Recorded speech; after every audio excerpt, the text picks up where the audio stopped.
En los aprendizajes existe lo que se llama un periodo crítico, y esto vale para muchos tipos de aprendizajes. Lo que dice acá arriba es absolutamente esencial, crítico, ¿no?, que una experiencia ocurra en un intervalo particular de tiempo, ¿no?, para influenciar el desarrollo. Y ese intervalo de tiempo se llama el periodo crítico, es decir, hay ciertos aprendizajes, ciertas experiencias que deben darse en un lapso de tiempo determinado para que ocurran de la mejor manera posible. Eso uno no puede imaginar, o sea, es fácil entenderlo con el lenguaje, ¿no?, porque es algo que nos llega a todos. El lenguaje siempre es más difícil no solamente entenderlo, sino hablarlo con propiedad. Por ejemplo, un lenguaje nuevo, un segundo lenguaje, es mucho más difícil aprenderlo de grande que de chicos. Y es más, hay sonidos que solo se pueden aprender cuando uno es chico. Después ya de adulto no se puede aprender el sonido, no lo podemos repetir como un nativo. Y esto vale para diferentes tipos de aprendizajes. Los diferentes aprendizajes van a tener periodos críticos diferentes, no todos los periodos críticos son iguales. Algunos son más amables, entre comillas, que otros. O sea, hay aprendizajes que nos permiten hacerlo en un periodo bastante extensivo de tiempo. Es más, incluso el lenguaje es bastante amable. Por más que no lo podamos hablar con los sonidos correspondientes, igual lo podemos aprender de grandes. O un instrumento, por más que sea mejor hacerlo de chicos. Pero hay otros comportamientos que son más rigurosos en el tiempo en el cual nos está permitido aprenderlos, o lo que pasa con los animales. Un ejemplo es la sociabilización, y esto también ocurre con animales. Por ejemplo, si uno tiene un grupo de monos, los monitos van a sociabilizar entre ellos. Ahora, si un mono crece en soledad, después ya no va a poder sociabilizar como si lo hubiera hecho desde pequeño, ¿no? Ya ese aprendizaje de sociabilización va a estar impedido. Y lo mismo ha ocurrido con humanos, ¿no? Que han crecido, por ejemplo, en una situación muy de cierta soledad. Es mucho más difícil después incorporarse en grupos sociales de forma adecuada. Otro ejemplo es, por ejemplo, que lo podemos ver a Konrad Lorenz. Un ejemplo famoso es el de la impronta. Hay animales que cuando nacen, por ejemplo los patitos cuando nacen, van a seguir como si fuera la madre, básicamente a lo primero que están mirando. Entonces, bueno, Konrad Lorenz hizo no sé si no me acuerdo si lo hizo como experimento, pero si los patitos nacen y él cumple el rol de la madre, después los patos la van a seguir como si fuera la madre. Pero hay un tiempo para hacer esto, que le permite hacer esto, ¿no? Si los patitos nacen con la madre y él los saca e intenta hacer lo mismo, va a ser muy tarde. Después de un lapso de tiempo muy muy corto, ya es muy tarde para poder hacerlo. O sea, los patos no lo van a seguir a él, lo van a seguir a la madre. Y esto del periodo crítico fue muy estudiado en el sistema visual. En el sistema visual tenemos esto, lo voy a poner después en la parte de visión, así que no me quiero detener mucho en esto, pero en el sistema visual hay una disposición súper interesante en la corteza visual primaria, en la capa 4. Y es una disposición súper interesante porque la capa 4 de la corteza visual primaria está distribuida como en columnas, donde cada columna de neuronas de la capa 4 recibe información sensorial de uno de los ojos, ¿no? Ya sea o del izquierdo o del derecho. Lo que ocurre es que las neuronas ganglionares de la retina están distribuidas de forma tal que todas las células ganglionares que están del lado nasal de la retina van a tener axones que van a cruzar en el quiasma óptico. Las neuronas que están del lado temporal de la retina van a tener axones que no van a cruzar, sino que van a continuar del mismo lado del cuerpo, no van a continuar ipsilaterales.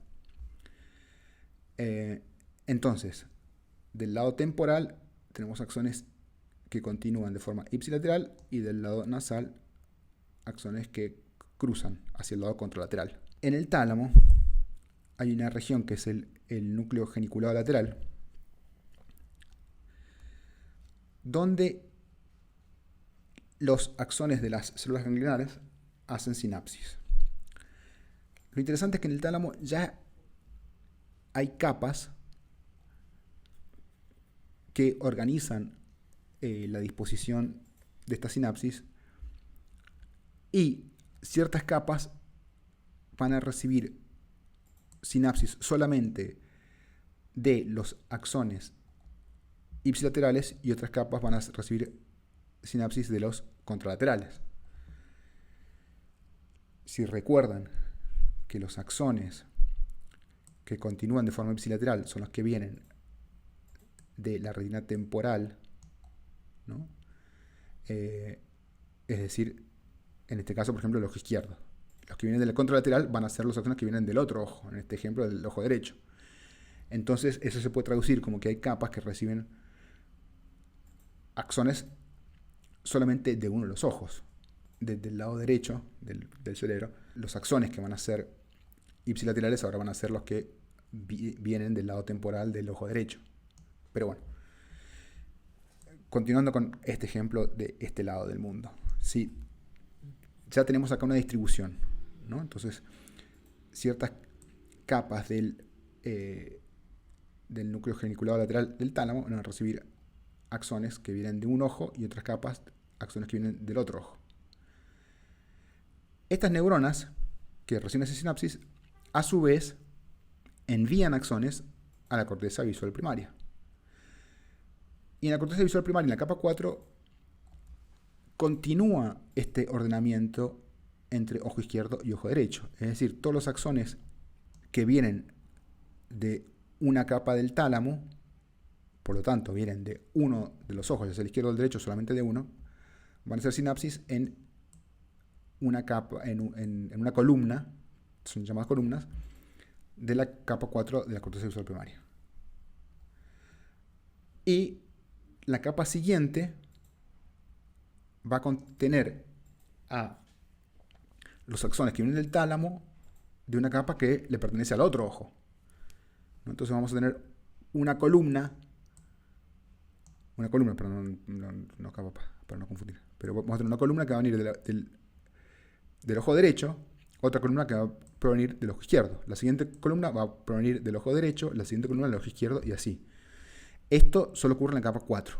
Ya una vez que nos alejamos de la capa 4, se pierde esta distinción entre si viene el ojo derecho o el ojo izquierdo. Es decir, yo acá sé que la información que llega a esta columna viene, por ejemplo, del ojo derecho. Porque si sigo al axón que hace sinapsis acá, si sigo este axón, va a venir de una capa del núcleo geniculado lateral del tálamo, ¿no? Y si sigo ahora yendo más hacia la retina, la vía del axón que ahora viene de la retina, lo que voy a tener es que justamente pertenece al ojo derecho. Son los axones del ojo derecho que se pasaron de lado, ¿no? Se fueron al lado contralateral. Entonces tengo una columna que viene en la corteza visual primaria del ojo izquierdo y una columna que viene del ojo derecho. Y así sucesivamente. La siguiente columna será toda del ojo derecho, la siguiente columna todo el ojo izquierdo, ¿no? Entonces, acá está el mismo diagrama. Podemos ver las diferentes capas del núcleo geniculado lateral del tálamo, ¿no? Y sabemos que todo lo que viene del ojo izquierdo acá está en azul, ¿no? Y todo lo que viene del ojo derecho está en rojo. Es decir, que cuando el ojo derecho recibe un input, se activan las neuronas, la corteza visual primaria, que se va a activar, ¿no? En la capa 4, que es ahí donde primero llegan las sinapsis provenientes del tálamo, del núcleo geniculado lateral, la que se va a activar es esta. Cuando venga información del otro ojo, la que se va a activar es la capa 4, pero la que está al lado. Bien, entonces, cuando el animal nace, si me dijeron que un animal nace, lo que podemos ver es que ya hay cierta distribución, no hay cierto solapamiento, pero hay como una distribución ya que empieza a ser clara entre columnas, se llaman columnas de dominancia ocular esto, ¿no? Un ojo domina sobre el otro. Entonces ya empiezan a aparecer estas columnas de dominancia ocular, donde ciertas columnas de la capa 4 de la corteza responden más con preferencia a un ojo que el otro. A medida que el animal crece, se hace más específica esta distinción, y en la adultez podemos ver que ahora tenemos una separación como bien concreta entre las columnas de dominancia ocular. Es decir, lo que decíamos hace un minuto, ¿no? Cuando un ojo recibe un input, se activan las neuronas de la capa 4 de una columna. Si el otro ojo recibe input, se activa la columna que corresponde a ese ojo, ¿no? Que está, todas estas columnas están una detrás de la otra, o sea, viene un aparejo derecho, otro aparejo izquierdo, etcétera, etcétera, ¿no? Entonces se activa, hay un estímulo en el ojo derecho, se activan las columnas que le corresponden al ojo derecho.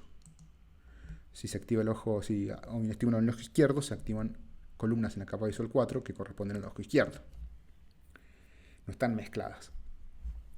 ¿Qué ocurre cuando al animal, si por ejemplo a un animal, si pierde un ojo o se le tapa un ojo, qué ocurre con estas columnas? La respuesta es que acá hay un periodo crítico, entonces depende en qué momento se tape el ojo o pierde el ojo. Depende en qué momento pase eso,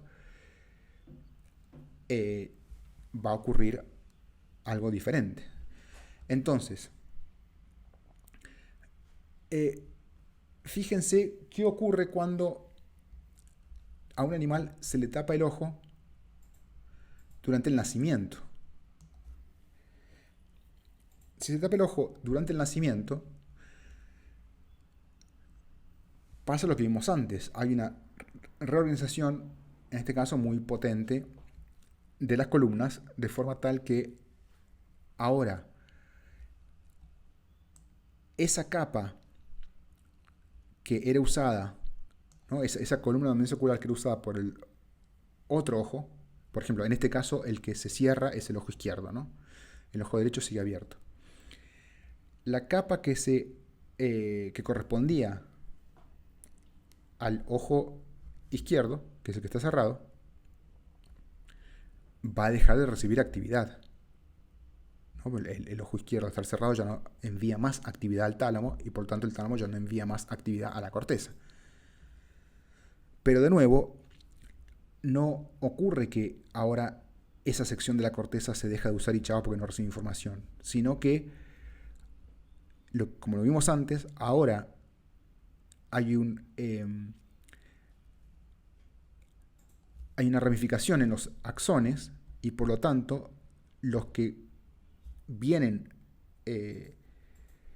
del tálamo, que venían del ojo derecho, que es el que está abierto, ahora esos axones se ramifican y empiezan a hacer sinapsis con las neuronas de la capa 4 que no les corresponde, entre comillas, que le correspondía al ojo cerrado. Pero entonces ahora empiezan a hacer ramificaciones, los axones, para que esa columna de la capa 4 pueda seguir siendo usada. Entonces, si nos fijamos, ahora toda la sección que correspondía al ojo izquierdo es utilizada por el ojo derecho, ¿no? O sea, se ha ampliado el área de la corteza que utiliza el ojo derecho, el ojo que sigue mirando. Pero fíjense qué ocurre si al animal se le cierra el ojo a las 2 semanas de nacido. Ahora la redistribución ya no es tan potente, sigue existiendo, ¿no? Pero ahora no es tan impresionante como si se hace al nacimiento, donde todas las columnas de la capa 4 que correspondían al ojo cerrado son usadas por el ojo abierto. si el cierre del ojo ocurre a las 2 semanas, el principio es el mismo, se sigue usando parte de esa corteza que ya no se usa porque está el ojo cerrado, pero en menor medida que si se hace en el nacimiento. Y mientras más tiempo pasa, en menor medida ocurre esto. Fíjense que a las 6 semanas de nació el animal, ya prácticamente no hay diferencia entre un animal, digamos, con los dos ojos sanos, que el animal al cual se le ha cerrado el ojo. Es decir,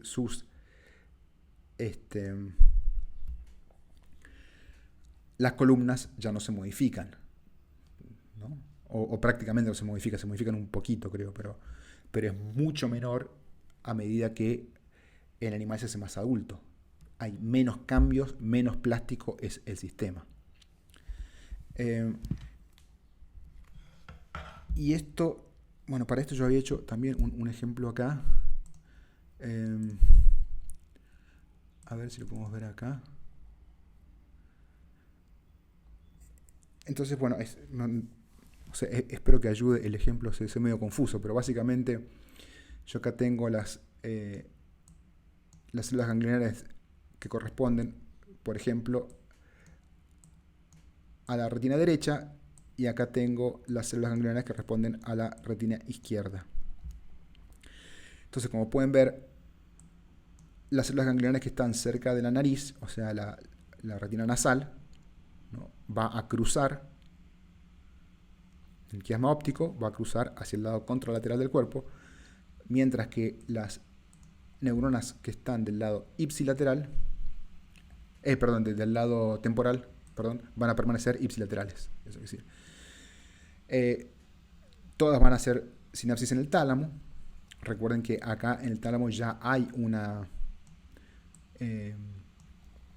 organización de forma tal que una columna del tálamo recibe solamente información proveniente de un ojo, mientras que otras columnas reciben información proveniente del otro ojo, ¿no? Entonces unas columnas del tálamo reciben información del ojo derecho, otras del ojo izquierdo.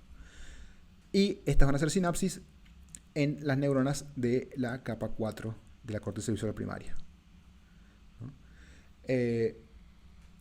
Esto que puse acá es solo para mostrar que después de la capa 4 ya no hay división entre un ojo y el otro, ahora hay una combinación. Las neuronas que están por encima de la capa 4 ya reciben información de ambos ojos. Pero las de la capa 4, estas reciben información de un solo ojo formando estas columnas de dominancia ocular, ¿no? Entonces acá tengo una columna que viene ¿de dónde? Bueno, viene de estas neuronas del núcleo geniculado lateral, que a su vez reciben información de el ojo derecho, ¿no? Son las neuronas ganglionares de la retina del lado temporal. Entonces solo reciben información del ojo derecho. Pero ahora, esta columna de la corteza visual primaria, capa 4, esta columna está recibiendo información solamente de qué ojo, y del ojo izquierdo, ¿no? Acá tenemos a las neuronas ganglionares que están en la parte nasal, que como cruzan, entonces ahora estas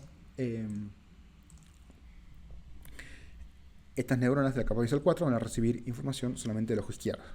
Yo acá les marqué, digamos, la división entre un lado del cerebro y el otro lado del cerebro, ¿no? Entonces lo que está arriba es el lado derecho, lo que está abajo es el lado izquierdo.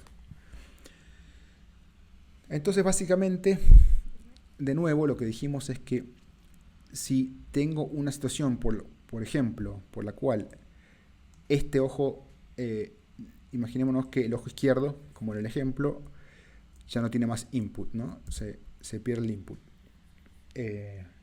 Porque se ha tapado o porque hay un daño en el ojo, en la retina, no importa.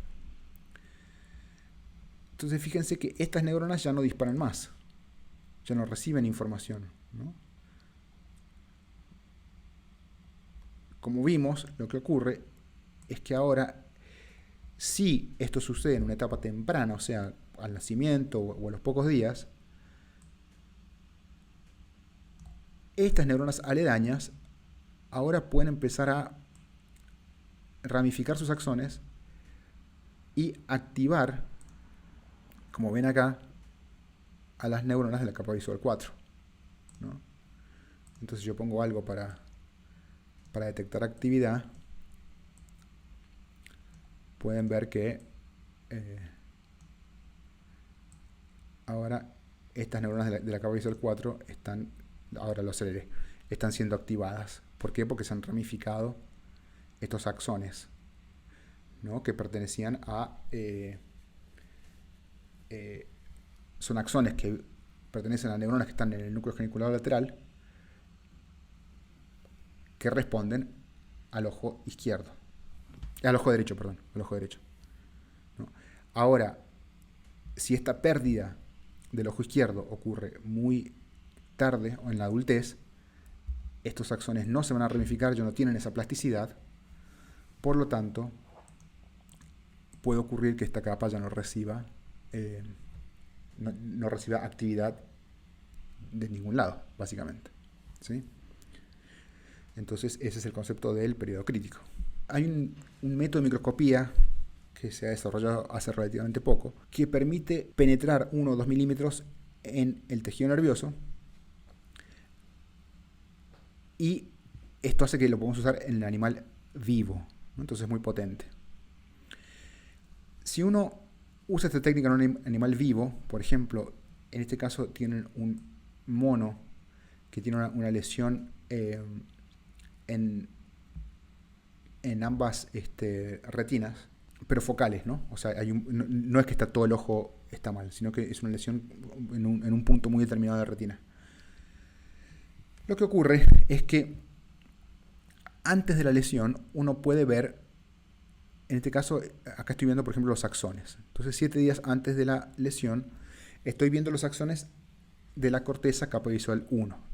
Entonces, es decir, estos son axones que provienen ¿de dónde? De las neuronas que están en el núcleo geniculado lateral del tálamo y terminan en la corteza visual primaria. Unas horas después de que se ha lesionado una parte muy específica de la retina, no toda. Entonces, 0.25 días después, o sea, 6 horas básicamente después, 6 horas después de la lesión, esta puntual, podemos ver en amarillo que se han añadido algunos segmentos. Todos estos que están en amarillo es porque son axones que están ramificando, ¿no? 14 días después podemos ver que muchos de estos axones que se ramificaron apenas ocurría la lesión, han sido eliminados, ¿no? Todo lo rojo son axones que se han eliminado. Todo lo que está en rojo es que se ha eliminado de la foto anterior. Entonces, por ejemplo, fíjense que cuando han pasado 6 horas hay mucha ramificación añadida, pero también hay axones que se han eliminado, ¿no? Hay partes o ramificaciones que se han eliminado. No necesariamente todo el axón, sino ramificaciones. A los 14 días, entonces, hay un reordenamiento por el cual se han eliminado muchos axones, se han añadido otros, y los que están en gris siguen igual. O sea, no han cambiado de la foto anterior. A los 28 días tenemos aún más ramificaciones que han sido eliminadas, algunas añadidas, otras que se quedan igual, y después de ahí ya queda todo más o menos estable. Pero como pueden ver, la ramificación de los axones a los 28 días es muy diferente que como estaban antes de la lesión. Ahora hay un reordenamiento para intentar maximizar lo que queda. Y acá básicamente, bueno, esto es lo mismo, pero se puede ver con un poco más de detalle. Se puede ver un solo axón, las ramificaciones. Y entonces ustedes pueden ver acá que acá parecería haber como un axón que viene por acá. No sé si ahí medio que lo pierdo, parecería seguir por acá. Pero como pueden ver, después a los 7 días, vean que este axón ya tiene diferentes ramificaciones por todos lados, ¿no? Entonces hay un cambio importante. Todo esto es, digamos, plasticidad del organismo para poder reajustarse a la nueva realidad, a esa lesión. Esto también ocurre a nivel de dendritas, porque hasta ahora hemos visto que ocurre con los axones. A nivel de dendritas también ocurre esto. Entonces fíjense que si uno se fija en las dendritas, ¿a quién corresponden estas dendritas? Bueno, estas dendritas van a corresponder a las neuronas que están en la capa 4, ¿no? Antes los axones que vimos eran los que provenían del tálamo, ahora estas dendritas corresponden a las neuronas de la capa 4. Y podemos ver lo mismo, fíjense que luego de la lesión empiezan a haber cambios, ¿no? Estas flechitas azules o celestes son las que se quedan más o menos estables. En este caso estas amarillitas son las que van a desaparecer y en gris las nuevas, ¿no? Entonces fíjense que acá no había nada y ahora aparece unos días después de la lesión. De nuevo, acá la lesión sigue ocurriendo en la retina, ¿no? Y se ha estabilizado. Entonces ahora tenemos una nueva espina acá y otras que han desaparecido. Fíjense que esta que estaba antes de la lesión, o seguramente estaba antes de la lesión, luego de la lesión, a medida que pasa el tiempo, cambia y desaparece. Entonces también hay un reordenamiento de lo que ocurre en las dendritas. Y esto no solamente lo vemos con estos casos de lesiones, también se puede ver cuando hay un aprendizaje. Por ejemplo, en este caso tenemos un aprendizaje motor. La rata tiene que apretar una palanquita, seguramente para que le den agua o comida, no sé. Entonces, cuando la rata aprende, hay cambios en las neuronas, y acá han sido puestos en un dibujito de forma resumida. Fíjense que en este ejemplo tengo dos neuronas piramidales. Por ejemplo, podría ser en algún lugar que tenga que ver con aprendizaje motor. Suele ocurrir que voy a tener, por ejemplo, la formación de más espinas. Y esto lo pueden ver acá en esta fotografía, ¿no? Han aparecido después del entrenamiento, acá en la corteza motora, han aparecido espinas nuevas que no estaban antes, ¿no? Porque fíjense que esta estaba, que es esta y que es esta. Pero estas dos aparecieron ahora. Entonces hay nuevas espinas. Y también puede darse el caso, por ejemplo, en que si antes había neuronas inhibitorias que las estaban inhibiendo de forma fuerte, ahora puede ser que esto cambie y que las neuronas inhibitorias inhiban menos que antes, ¿no? Como que hayan, por ejemplo, empiezan a liberar menos GABA para dejar más activa a esta neurona que es importante para ese aprendizaje, por ejemplo. Y también se puede ver que el circuito puede cambiar. Entonces, en este circuito de neuronas, por ejemplo, en la corteza motora, que estaban, que antes del aprendizaje quizás disparaban potenciales de acción, pero no de forma muy coordinada, después del aprendizaje empiezan a disparar todas las neuronas del circuito potencial de acción de forma más coordinada, ¿no? Acá se puede ver el potencial de acción es como cada una de estas rayitas. Entonces ahora empiezan a disparar de forma más coordinada luego del aprendizaje. Entonces hay cambios no solamente a nivel individual, sino también a nivel circuito.